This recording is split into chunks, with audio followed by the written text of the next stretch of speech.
नमस्कार, आप देख रहे हैं न्यूज 18 राजस्थान। आपके साथ मैं हूं आसिफ खान। चलिए अब आपको दिखाते हैं एक हिट एंड रन का खौफनाक वीडियो। स्क्रीन पर आप देख सकते हैं कैसे कार ने बाइक सवार दंपत्ति को जोरदार टक्कर मारी। टक्कर के बाद गाड़ी वाला फरार हो गया। दिल दहलाने वाली ये हादसा सीसीटीवी के अंदर कैद हो गया। बता दें कि हादसे में पति पत्नी गंभीर रूप से घायल हो गए, जिनका जिला अस्पताल में इलाज जारी है। वहीं पुलिस गाड़ी ड्राइवर की तलाश में जुट गई है। एक गली से दंपत्ति बाइक पर निकल रहे थे और जो बीच की सड़क थी उससे एक गाड़ी गुजर रही थी। दोनों ने ही इस मोड़ का ध्यान नहीं दिया, जिसके चलते एक दूसरे से टकरा गए। अक्सर यातायात के नियमों के तहत ये बताया जाता है कि जब आप गली से मुख्य सड़क पर आ रहे हों तो दाएं और बाएं देखकर आगे बढ़ें। ये सीधे क्रॉस करने का नतीजा इन तस्वीरों के अंदर साफ नजर आ रहा है। और जो तवेरा चालक था उसने भी रफ्तार में कमी नहीं की और सीधा गाड़ी को आगे बढ़ा दिया और दोपहिया वाहन चालक इसकी चपेट में आ गया।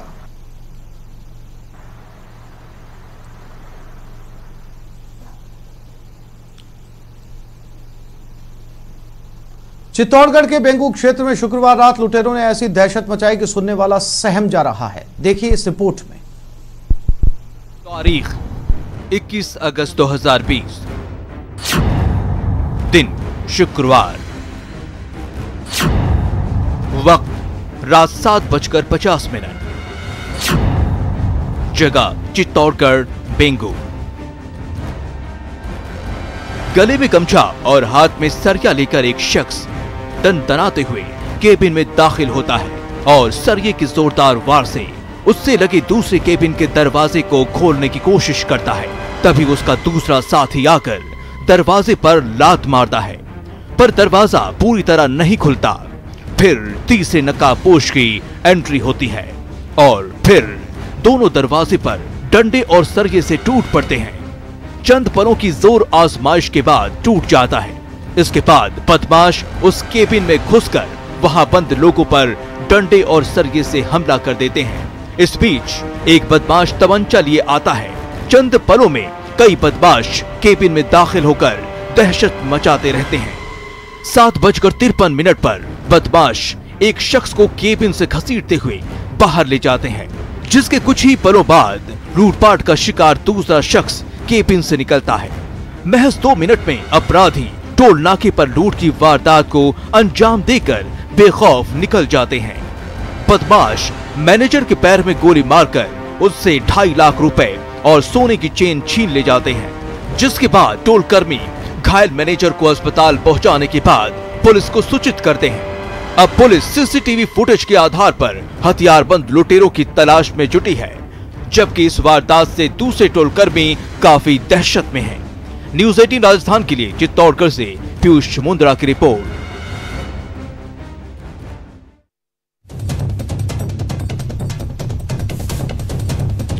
और जो तस्वीरें इस वक्त आप अपने टेलीविजन स्क्रीन पर देख रहे हैं, हम आपको बता दें इस वक्त की बड़ी खबर। लूट जिसने टोल प्लाजा पे की थी उसका मुख्य आरोपी गिरफ्तार हो चुका है। पुलिस ने इसके मुख्य आरोपी को गिरफ्तार कर लिया है। जो तस्वीरों में नजर आ रहा था मुख्य आरोपी, जिसने टोल प्लाजा के ऊपर तमंचा दिखाकर लूट की थी, उसको पुलिस ने गिरफ्तार कर लिया है।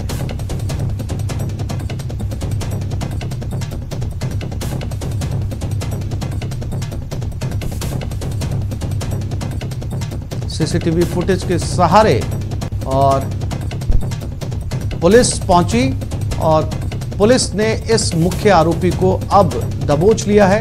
जल्द ही इसके साथी भी पुलिस की गिरफ्त में होंगे। टोल प्लाजा आरोली पर फायरिंग का पर्दाफाश हुआ, जहां पर ये लोग पहुंचे थे लूट के लिए।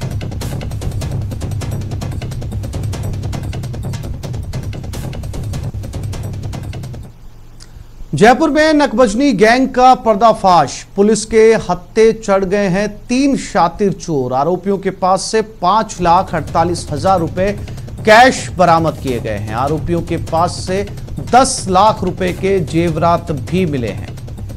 नकबजनी गैंग का पुलिस ने पर्दाफाश किया जयपुर में और 5,48,000 रुपए इनके पास से पुलिस ने बरामद किए और लगभग 10 लाख रुपए के जेवरात भी पुलिस को इनके पास से मिले हैं।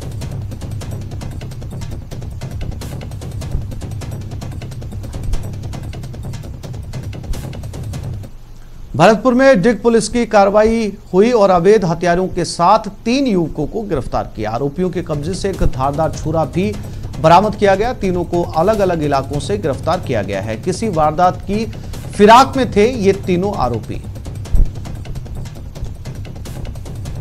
भरतपुर में डिग पुलिस ने ये कार्रवाई की है।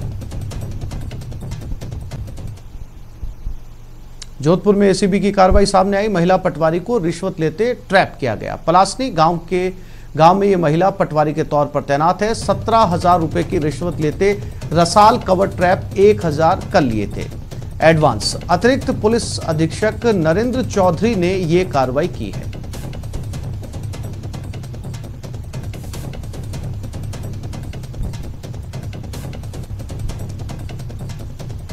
तो चलिए बात करते हैं मरुधरा में कोरोना के बढ़ते रिकॉर्ड रफ्तार की।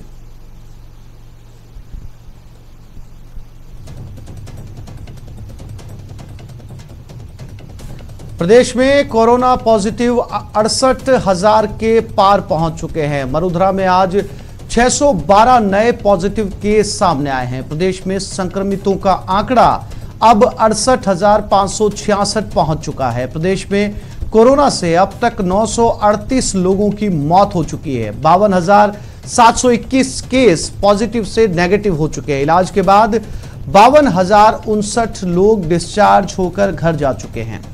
राजस्थान में इस वक्त 14,907 एक्टिव केस हैं। आज 225 लोग रिकवर हुए, 213 को डिस्चार्ज किया गया। राज्य में सैंपलिंग 20,62,000 के पार पहुंच चुकी है।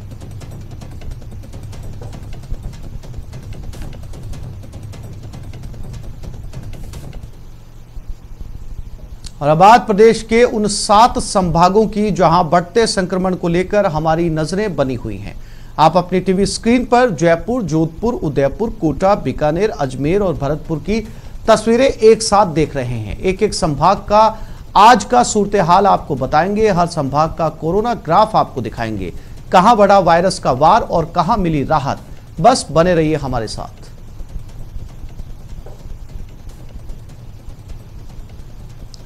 और चलिए बात करते हैं अपने सहयोगियों के पास और जानते हैं कैसा है उनके शहर में कोरोना का ग्राफ।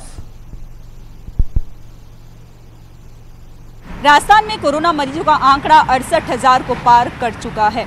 कोरोना मरीजों की संख्या 68,566 हो चुकी है। जयपुर में कोरोना तेजी से फैलता जा रहा है। राजधानी जयपुर में आज 100 से ज्यादा 167 मरीज मिले हैं। राजधानी जयपुर में अब कोरोना मरीजों की संख्या 8,482 हो चुकी है। प्रदेश में कोरोना के चलते अब तक 938 मौतें हो चुकी है। हालांकि कोरोना का बेहतर इलाज हो पाने के कारण 52,059 मरीज स्वस्थ भी हो चुके हैं। प्रदेश में फिलहाल कोरोना के एक्टिव मामले 14,907 है। प्रदेश में प्रवासी पॉजिटिव मरीजों की संख्या 9,123 है। राजस्थान में आज जहां रिकॉर्ड 612 मरीज मिले हैं, वहीं 225 मरीज रिकवर भी हुए हैं।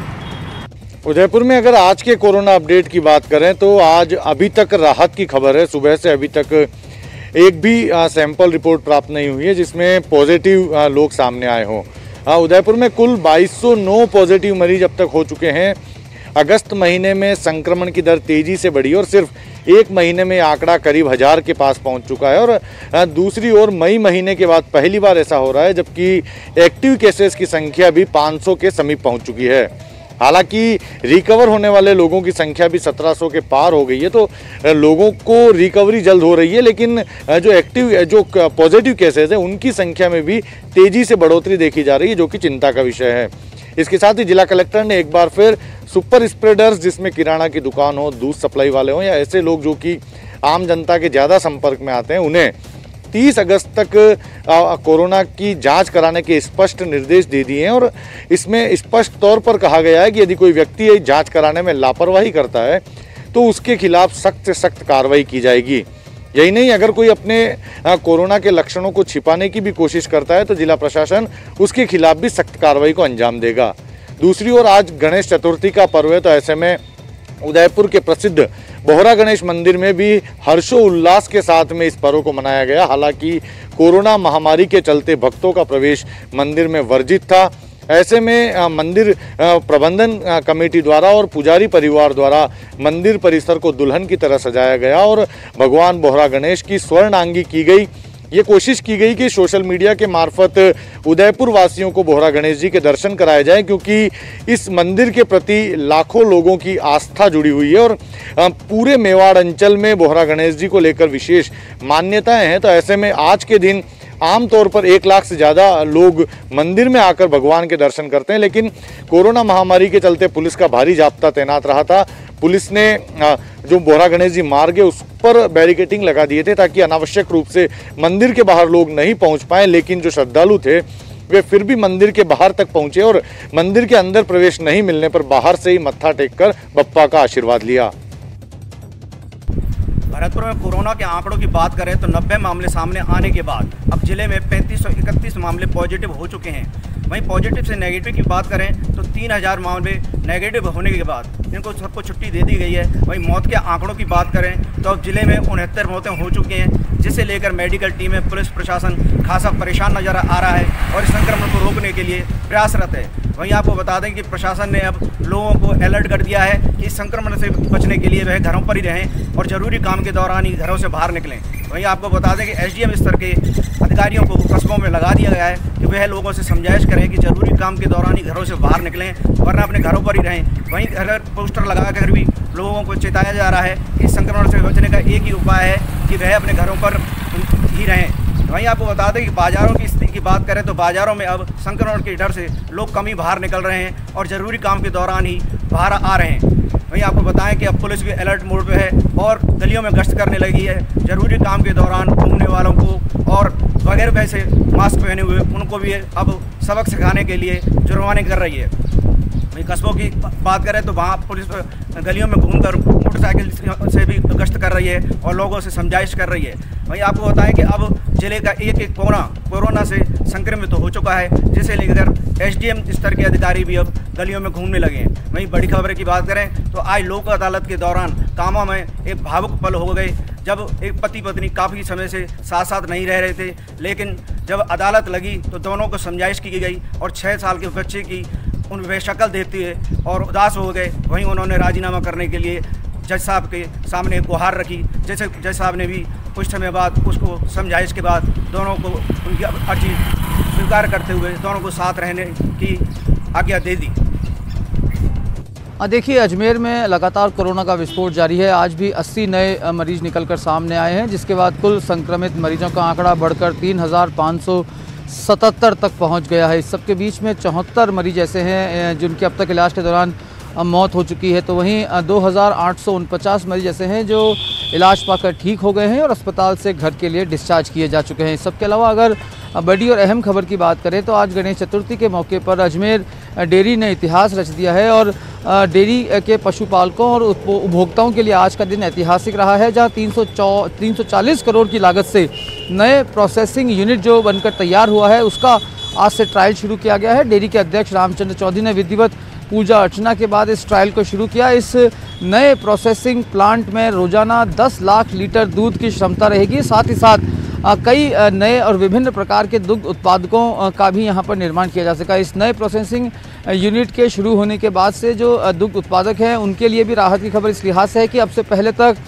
दूध लेने की क्षमता निश्चित हुआ करती थी अजमेर डेयरी में, जो अब अनिश्चित होगी। डेयरी अध्यक्ष रामचंद्र चौधरी के मुताबिक आगामी 3 पीढ़ियों और 50 साल तक दुग्ध उत्पादकों को चिंता करने की ज़रूरत नहीं है। उनके पास जितना भी दूध एकत्रित होता है अजमेर डेयरी उस पूरे दूध को लेने की क्षमता रखेगी। वहीं दूसरी और अहम खबर निकल के आई अलवर थाना इलाके से, जहां पर पुलिस के हाथ एक बड़ी सफलता हाथ लगी और उसने वाहन चोर के 2 आरोपियों को गिरफ्तार किया है। चोरी की गई स्कूटी की भी बरामद कर लिया गया है। पाल बिचला इलाके से पिछले दिनों ये वाहन जो है वो चोरी हुआ था। इस मामले में सीसीटीवी फुटेज और स्थानीय मुखबिरों की सूचना के आधार पर पुलिस ने आज 2 युवकों को, जिनके नाम हिमांशु और अनीश बताए जा रहे हैं, उन्हें अरेस्ट किया और उनके पास से चोरी की स्कूटी भी बरामद कर ली गई है। इन दोनों आरोपियों का कोई पुराना आपराधिक रिकॉर्ड नहीं है, लेकिन बताया जा रहा है कि मौज मस्ती के लिहाज से इन्होंने ये चोरी की वारदात को अंजाम दिया था। इस सब के अलावा आज गणेश चतुर्थी के मौके पर जिले भर में भगवान श्री गणेश की धूम रही और शुभ मुहूर्त में रिद्धि सिद्धि महाराज की घर घर स्थापना हुई। हालांकि कोरोना के चलते सार्वजनिक जो पंडाल हैं उन्हें लगाने की अनुमति नहीं मिली थी, लिहाजा घर घर ही गणपति की स्थापना की गई है। जी देखिए, आज फिर कोटा में कोरोना का विस्फोट हुआ है और 136 नए पॉजिटिव रोगी सामने आए हैं। संख्या की बात करें तो अब संख्या 4500 के पार कोटा में चली गई है। लगातार पॉजिटिव रोगियों की तादाद में जिस लिहाज से बढ़ावा हो रहा है, जिस लिहाज से इजाफा हो रहा है, उसके मद्देनजर जिला प्रशासन और चिकित्सा विभाग की टीमें मुस्तैद जरूर है, लेकिन सफलता नहीं मिल पा रही है कोरोना संक्रमण की चेन को तोड़ने में। अब ग्रामीण इलाकों में भी लगातार कोरोना पैर पसार रहा है। आज फिर कनवास क्षेत्र के आसपास के ग्रामीण इलाकों से बड़ी संख्या में पॉजिटिव रोगी सामने आए, तो इटावा और सांगोर क्षेत्र से भी लगातार पॉजिटिव रोगियों के सामने आने का सिलसिला जारी है।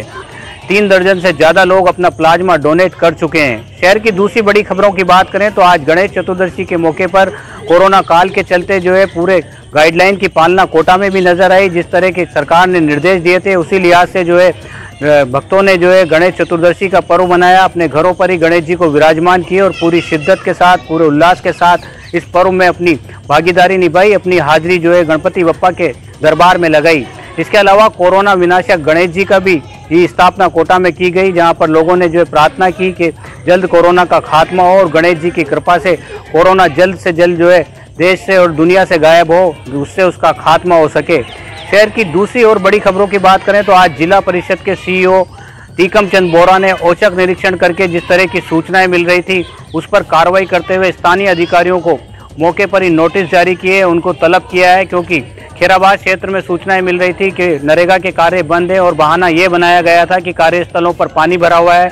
ऐसे में आज जिला परिषद के सीईओ खुद ही ग्रामीणों के साथ पैदल कार्य स्थल तक पहुंचे और जहां उन्होंने देखा कि वहां पानी नहीं भरा हुआ था, उसके बाद उन्होंने नाराजगी जाहिर की और जो कार्य है नरेगा के जो बंद कार्य पड़े थे उन सबको शुरू करने के उन्होंने निर्देश दिए। ग्रामीणों ने भी जो है सीईओ के इस कदम की सराहना की, उनके चेहरे पर भी खुशी की लहर नजर आई, क्योंकि वो कई दिनों से रोजगार से महरूम हो रहे थे।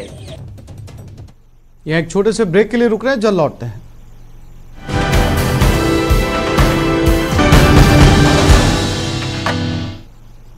और इस वक्त की एक बड़ी खबर मिल रही है, पाकिस्तान का बड़ा कबूलनामा सामने आया है। पहली बार पाकिस्तान ने माना है कि कराची में दाऊद इब्राहिम रहता है। कराची के व्हाइट हाउस में दाऊद इब्राहिम रहता है, ऐसा कहना है पाकिस्तान का। पिछले काफी बरसों से ये कयास लगाए जा रहे थे और इस तरह की खबरें सामने आ रही थी कि दाऊद इब्राहिम का ठिकाना पाकिस्तान है। हालांकि पाकिस्तान ने इस बात को आधिकारिक तौर पर और अंतर्राष्ट्रीय समुदाय के सामने कभी भी नहीं माना, लेकिन अब पाकिस्तान ने इस बात को माना है कि पाकिस्तान के कराची में व्हाइट हाउस में दाऊद इब्राहिम रहता है। इस वक्त की बड़ी खबर।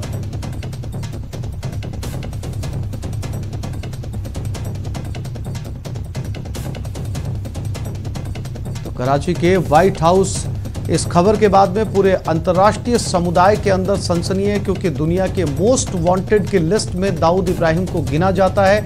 अमेरिका की भी मोस्ट वांटेड लिस्ट में है। अब जब पाकिस्तान ने पूरी दुनिया के सामने ये बात मान ली है, तो अब क्या भारत के इस बड़े आरोपी को भारत को सौंपा जाएगा या फिर अमेरिका को भी जिसकी तलाश है? अब पाकिस्तान का अगला मूव क्या होगा?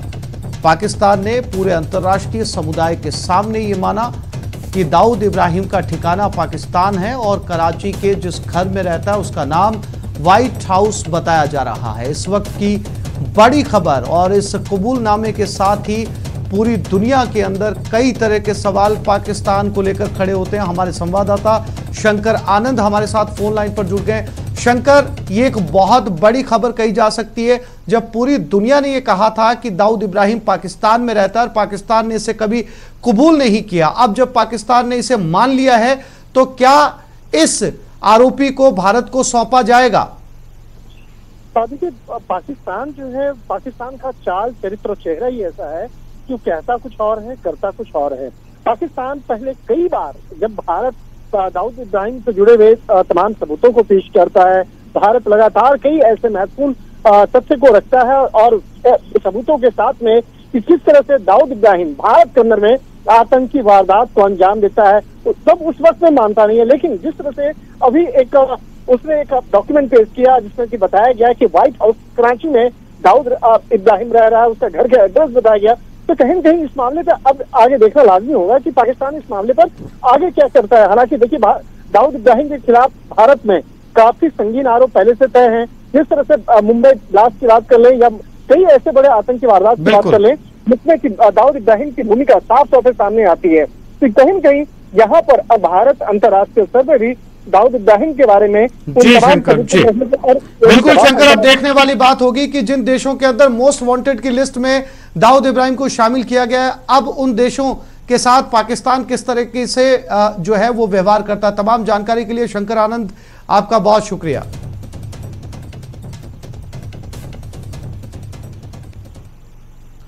तो इस बुलेटिन में फिलहाल इतना ही। नमस्कार।